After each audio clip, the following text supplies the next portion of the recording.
നമ്മുടെ നിയമസഭയിൽ സമാന പേരുകാർ 34 പേരാണ് ഇത്തവണ നിയമസഭയിലുള്ളത്. അതെ, ഏതാണ്ട് ഒരു പേര്, പിന്നെ സമാനതയുള്ള പേരുകൾ. പേരുകൾ ഇനിഷ്യൽ മാറിയാലൊന്ന് അടുത്ത ആളിനെ വിളിക്കുക, വേറെ മുന്നണിപ്പെട്ട ആളിലേക്ക് മാറിപ്പോവുക. ശരിക്കും പറഞ്ഞാൽ നമ്മുടെ പുതിയ സ്പീക്കർ തിരുവഞ്ചൂർ രാധാകൃഷ്ണനെ സംബന്ധിച്ചിടത്തോളം അദ്ദേഹം വലിയൊരു ബുദ്ധിമുട്ടുള്ള ദൗത്യമായിരിക്കും ഇക്കാര്യത്തിൽ നിർവഹിക്കാനുള്ളത്. സഭയെ നിയന്ത്രിക്കുക മാത്രമല്ല, ഇവരുടെ പേര് നേരെ പറയുക എന്നുള്ളത് ഇവരുടെ പേര് മാറിയാൽ വലിയ ഗുരുതര വിഷയമാണ്. കാരണം ഒരാളുടെ പേര് പറയുമ്പം വേറൊരാൾക്ക് പ്രസംഗിക്കാൻ അവസരം ചെല്ലരുത്. അതെ, ഇപ്പൊ പേര് വിളിക്കുന്നത് ഇപ്പം ഒരു ഉദാഹരണത്തിന് ഇപ്പം വിഷ്ണുനാഥ്, PC വിഷ്ണുനാഥിന് പേര് വിളിക്കുന്ന സമയത്ത് വിഷ്ണുമോഹൻ ഉണ്ട്, MLA ഉണ്ട്. ഇത് മാറിപ്പോയാൽ പരിപാടി കഴിഞ്ഞു. അതുപോലെ മുഹമ്മദ് റിയാസ് ഉണ്ട്, മുഹമ്മദ് ഷിയാസ് ഉണ്ട്, വി മുരളീധരനുണ്ട്, കെ മുരളീധരൻ. അപ്പൊ ഇതിനകത്ത് കുഴപ്പം എന്താണെന്ന് ചോദിച്ചാൽ തിരുവഞ്ചൂർ രാധാകൃഷ്ണൻ പണ്ട് മുതലേ ടങ് സ്ലിപ്പിന്റെ ആളാണ്, നാക്കുപിഴയുടെ ആളാണ്. ഈ നാക്കുപിഴ ട്രോളന്മാർക്ക് ഏറ്റവും രസം. ഇനിയിപ്പോ നിയമസഭയിൽ നിന്ന് ട്രോളായിരിക്കും. കാരണം നിയമസഭയിൽ നാക്ക് പിഴയ്ക്കുന്ന ആദ്യത്തെ സംഭവമല്ല. ഈ പിണറായി വിജയൻ ഒരു തവണ പാപ്പാത്തി ചോല വിളിച്ചത് ചപ്പാത്തി ചോല എന്നാ വിളിച്ചത്. അത് അദ്ദേഹം ആവർത്തിച്ച് പറയുകയാണ്. അത് ഏറ്റവും അവസാനം അദ്ദേഹം പറയുന്നുണ്ട്, അത് ചപ്പാത്തി ആയാലും പാപ്പാത്തി ആയാലും ഒരു ചോലയാണ് എന്ന് പറയുന്നുണ്ട്. അപ്പോൾ ഈ ശരിക്കും നമ്മുടെ തിരുവഞ്ചൂർ രാധാകൃഷ്ണനെ എല്ലാവരും കഴിഞ്ഞ UDF മന്ത്രിസഭയുടെ കാലത്ത് അദ്ദേഹത്തെ ഒരു കോമാളി വേഷധാരിയാക്കി മാറ്റി. അദ്ദേഹത്തെ ശരിക്കും ഏറ്റവും കൂടുതൽ ട്രോളുകൾ ഏറ്റുവാങ്ങിയ അന്ന് ട്രോളുകൾ തുടങ്ങി വരുന്ന സമയത്ത് അന്ന് ഏറ്റവും കൂടുതൽ ട്രോളുകൾ ഏറ്റുവാങ്ങിയ ആളാണ് തിരുവഞ്ചൂർ രാധാകൃഷ്ണൻ. അതിന് 2-3 കേസുണ്ട്. ഒന്ന് നമ്മുടെ സോളാർ കേസ്. അതെ, ഈ സോളാർ കേസിൽ അദ്ദേഹം ഷാലു മേനോന്റെ അവിടെ പായസം കുടിക്കാൻ പോയ ഒരു കഥയുണ്ടായിരുന്നു. പായസം ഇദ്ദേഹം ഷാലു മേനോന്റെ അവിടെ കരിക്കുംവെള്ളം കുടിക്കുന്ന ഒരു പടം പത്രത്തിൽ വന്നു. ഇത് വലിയ വിവാദമായി, പ്രതിപക്ഷം ഇത് ഏറ്റുപിടിച്ചു. അപ്പോൾ ഇദ്ദേഹം പറഞ്ഞ് ഇതൊരു വിശദീകരണം കൊടുത്തു. ഞാൻ ചങ്ങനാശ്ശേരിയിലൂടെ ഇങ്ങനെ കടന്നു പോകുമ്പോൾ എന്നെ ആരോ കൈകൊട്ടി വിളിച്ചു. അപ്പോൾ ഞാൻ അങ്ങോട്ട് ചെന്നപ്പോൾ എനിക്ക് അവർ കരിക്ക് തന്നാന്ന് പറഞ്ഞു. അപ്പം തുടങ്ങി കൈകൊട്ടി വിളിക്കുമ്പോൾ വരാൻ താനെന്താ ബലിക്കാക്കയാണോ എന്ന് ചോദിച്ചുകൊണ്ടുള്ള ട്രോള് തുടങ്ങിയ. പിന്നെ അതുപോലെ അന്ന് വേറെ ട്രോൾ വന്നിട്ടുണ്ടായിരുന്നു. ഈ മിന്നാര സിനിമയിൽ മണിയമ്പള രാജു പറയും, ഞാൻ ലാസർ പാലയെന്ന് ഇറങ്ങി ഒരു കപ്പ് കാപ്പി കുടിക്കാൻ ഇറങ്ങിയെന്ന്. എന്റെ ഭാര്യയെ കാണണം, കാപ്പി കുടിക്കണം, പോണം എന്ന് പറഞ്ഞ പോലെ ഞാൻ ഒരു കപ്പ് കാപ്പി കുടിക്കാൻ ഇറങ്ങിയതാണ് എന്ന്, അല്ല ഒരു കരിക്ക് കുടിക്കാൻ വേണ്ടി ഇറങ്ങിയാണെന്ന് പറഞ്ഞ്. അപ്പൊ അദ്ദേഹം ഈ കഴിഞ്ഞ എന്റെ ഓർമ്മയിൽ നിൽക്കുന്ന കുറെ ഉണ്ട്, ഒത്തിരി കാര്യങ്ങളുണ്ട്. അത് ആദ്യം നമുക്ക് തിരുവഞ്ചൂരിന്റെ കാര്യം പറയാം, അതിനുശേഷം നമുക്ക് ഇടതുപക്ഷത്തോട്ട് വരാം. അപ്പൊ ഈ 2015 തോന്നുന്നു പുള്ളിയുടെ ചലച്ചിത്ര അവാർഡ് പ്രഖ്യാപിച്ചത് സാംസ്കാരിക മന്ത്രിയായിരുന്നു, അല്ല സിനിമാ മന്ത്രിയായിരുന്നു അല്ലേ? ആയിരുന്നു. അപ്പൊ അദ്ദേഹത്തിന്റെ ആ മികച്ച നടി നസിയ എന്നൊക്കെ പറഞ്ഞിട്ടാണ് അവസാനം നസ്രിയ നാസർ എന്ന് പറയും. അത് സംഭവിച്ചെന്താണെന്ന് വെച്ചാൽ ഞങ്ങളെ ചാനൽ ജോലിയാണല്ലോ. അപ്പൊ നമ്മൾ ഈ ബ്രേക്കിംഗ് കൊടുക്കുമല്ലോ, റെഡിയായി ഇരിക്കുകയാണ് എല്ലാവരും. പേര് പറയുന്നു, ടൈപ്പ് ചെയ്യുന്നു, വിടുന്നു എന്നുള്ളതാണല്ലോ. ഈ പേര് പെട്ടെന്ന് ഒരു സെക്കൻഡ് എല്ലാവരും കൺഫ്യൂഷനായി. ഇനി ശരിക്കും നമ്മൾ അറിഞ്ഞൂടാത്ത, അപ്പൊ നമ്മളെ കൂടെ അല്ല ഇത് മറ്റേ നസ്രിയ ആയിരിക്കും ഉദ്ദേശിച്ചതെന്ന് പറഞ്ഞു. അപ്പോഴേക്കും ആരും ഇടപെട്ട് അദ്ദേഹം പലവണ ആ കുടുക്കിയിട്ടാണ് അതിന്റെ കൃത്യമായ പേര് പറഞ്ഞത്. അതിനകത്ത് തന്നെ ഉള്ളി ഒത്തിരി കുഴപ്പമുണ്ടാക്കി. ആ അവാർഡ് പ്രഖ്യാപനത്തിൽ ഈ ശ്രേയ ഘോഷാലിന് വരെ ശ്രേയ ഘോഷ്ലാൽ എന്ന് പറഞ്ഞു. അതുപോലെ ഏറ്റവും മികച്ച ഗാനം വിജനതയിൽ പാതി വഴി തീരുന്നു എന്നുള്ള പാട്ടായിരുന്നു. പുള്ളി അത് വിജനത്തിയിൽ എന്നൊക്കെ പറഞ്ഞിട്ട് ഇങ്ങനെ നോക്കി വായിച്ചിട്ട് പുള്ളിക്ക് എനിക്ക് ഞാൻ മനസ്സിലാക്കിയെടുത്തോളം തിരുവഞ്ചൂർ രാധാകൃഷ്ണന് എന്തോ ഒരു ആരോഗ്യ ശാരീരിക പ്രശ്നമാണ്. അതിലാണ് അദ്ദേഹത്തിന് ഈ ടങ് സ്ലിപ്പ് ഉണ്ടാകുന്നത്.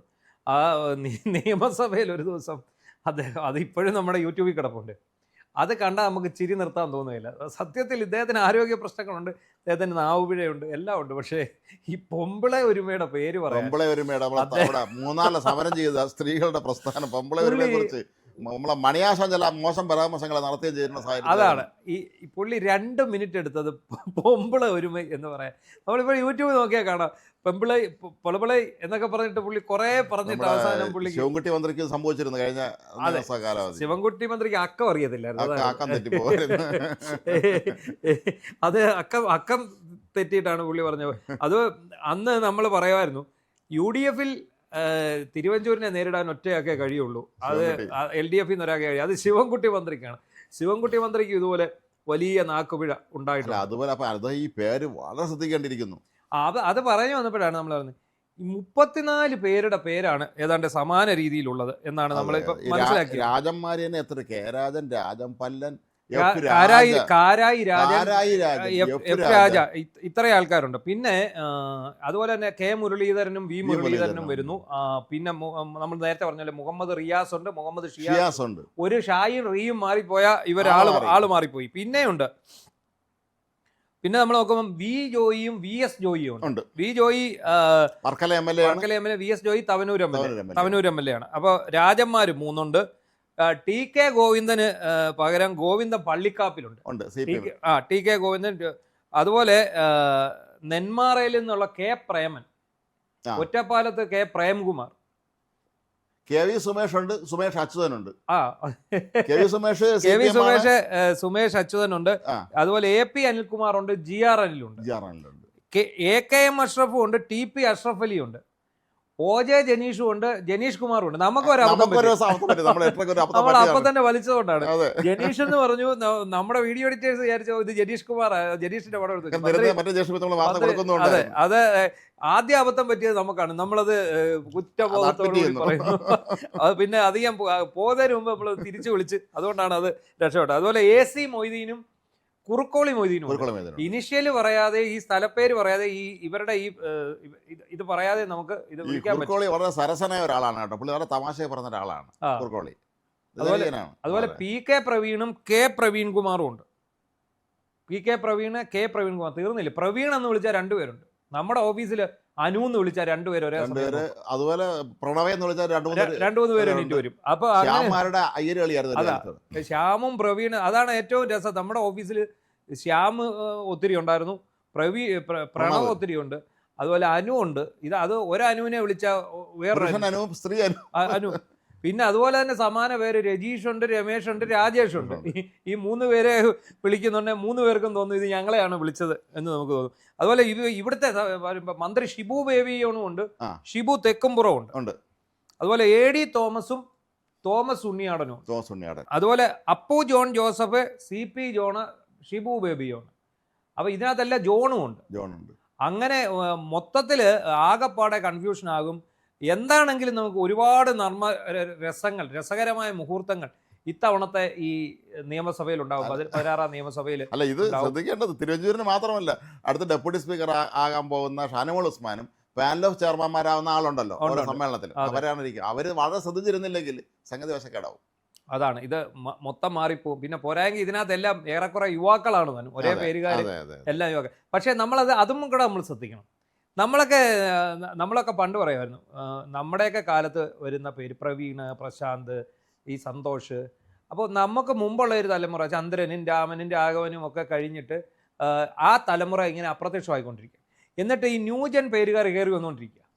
മന്ത്രി ജനീഷ് എന്നൊക്കെ പറയുമ്പോൾ മന്ത്രിക്ക് തന്നെ ഒരു പുതുമയായിരുന്നു. എന്റെ വീട്ടിലെ എല്ലാവർക്കും പഴയ പേരാണ്, സുമേഷാണ് ഏറ്റവും ലേറ്റസ്റ്റ്. അപ്പൊ നമ്മൾ പറയും അച്യുതമേനോനും കെ കരുണാകരനും ആർ ബാലകൃഷ്ണപിള്ളയും ഭാർഗവി തങ്കപ്പനും ലോനപ്പൻ നമ്പാടനും ഒക്കെ പോയിട്ട് ഇപ്പൊ വന്നിരിക്കുന്ന പേരുകളാണ് സുമേഷ്, വിഷ്ണു. അതൊക്കെ വിഷ്ണു ഒക്കെ പുതിയ പേരാ. അതായത് നമ്മുടെ ഈ അടുത്ത തലമുറയുടെ ഒരു പേര് ഇതിലേക്ക് നമ്മുടെ മന്ത്രിമാരുടെ പേര് കടന്നിരിക്കും. പണ്ടൊക്കെ നമ്മൾ പറയും, ഇവിടെയൊക്കെ നമ്മളൊക്കെ പ്രായം ചെന്ന് 10-70 വയസ്സായി മരിക്കുമ്പോൾ നമ്മുടെയൊക്കെ മക്കൾ ചിലപ്പോൾ നമ്മുടെ പേര് കേട്ട് ചിലപ്പോൾ ചിരിക്കുന്ന ഒരവസ്ഥ വരും എന്ന് നമ്മൾ പറഞ്ഞിട്ടുണ്ട്. എന്ന് പറഞ്ഞതുപോലെയാണ്. എന്താണെങ്കിലും പേരിന് എന്തിരിക്കുന്നു എന്ന് ചോദിച്ചാൽ ഇപ്പൊ നിയമസഭയെ സംബന്ധിച്ച് പേരിനകത്ത് വളരെ ഗൗരവമുണ്ട്. കാരണം പ്രതിപക്ഷ നിരയിൽ പ്രസംഗിക്കാനുള്ള അവസരം ചിലപ്പോൾ ഭരണപക്ഷ നിരയിലോട്ട് പോയെന്നിരിക്കും. ഭരണപക്ഷ നിരയിൽ പ്രസംഗിക്കേണ്ട ആൾക്കാർക്കുള്ള അവസരം ചിലപ്പോൾ പ്രതിപക്ഷ നിരയിലേക്ക് പോയി. ഇതിൽ വേറെ ഉണ്ട്, ചില MLA-മാരുടെ പേര് നിയമസഭയിൽ മോശമായ പേര് പറഞ്ഞ് ശിക്ഷാ നടപടി സ്വീകരിക്കേണ്ട അവസ്ഥ. സ്പീക്കർ ലിസ്റ്റ് പ്രഖ്യാപിക്കുമ്പോഴേ മര്യാദയ്ക്ക് പേര്. പിന്നെ അതിന്റെ ഒപ്പം തന്നെ നമ്മുടെ ഈ തിരുവഞ്ചൂർ രാധാകൃഷ്ണൻ ഈ സ്ഥിരമായി നാക്കുപിഴയ്ക്കുന്ന ആളായതുകൊണ്ട് ഒരുപാട് നർമ്മ മുഹൂർത്തങ്ങൾ ഇക്കുറി നിയമസഭയിലുണ്ടാവും. എന്ത് സംഭവിക്കുമെന്ന് നമുക്ക് കാണാം. എല്ലാവരും ഉറ്റുനോക്കുന്നത് തിരുവഞ്ചൂരിനെയാണ്. വേറെ ആരെയും എത്ര ഗംഭീരമായിട്ട് ഉറ്റുനോക്കുന്നില്ല. കാരണം ഈ പേരുകൾ തിരുവഞ്ചൂർ അവസാനം വായിക്കൊള്ളുന്ന പേരിട്ടുകൂടെ എന്ന് പറയും. ഒരു ഹരിശ്രീശം ഒരു സിനിമയിൽ പറയത്തില്ല, സിസ്റ്റർ പെട്രീഷ്യ എന്ന് പറയുമ്പോൾ പുള്ളിക്ക് എഴുതാൻ അറിയാതെ പുള്ളി സിസ്റ്റർ പെട്ടി ഓട്ടോറിക്ഷ. എന്നിട്ട് അവസാനം സിസ്റ്ററോട് ഇന്ന് വായിക്കൊള്ളാവുന്ന പേരിട്ടുകൂടെ എന്ന് ചോദിക്കുന്ന പോലെ ഇതിപ്പോ തിരുവഞ്ചൂർ അവസാനം ചോദിക്കേണ്ടി വരും, വായിക്കൊള്ളാവുന്ന പേരിട്ടുകൂടെ എന്ന് ചോദിക്കേണ്ടി വരും. എന്താണെങ്കിലും ആ ഒരു മുഹൂർത്തത്തിനായിട്ട് കാത്തിരിക്കാം. രസകരമായ ഒരു ടോപ്പിക്ക് തന്നെയാണ് ഇത്. നമ്മളത് കണ്ടു തന്നെ അറിയേണ്ടതിന്.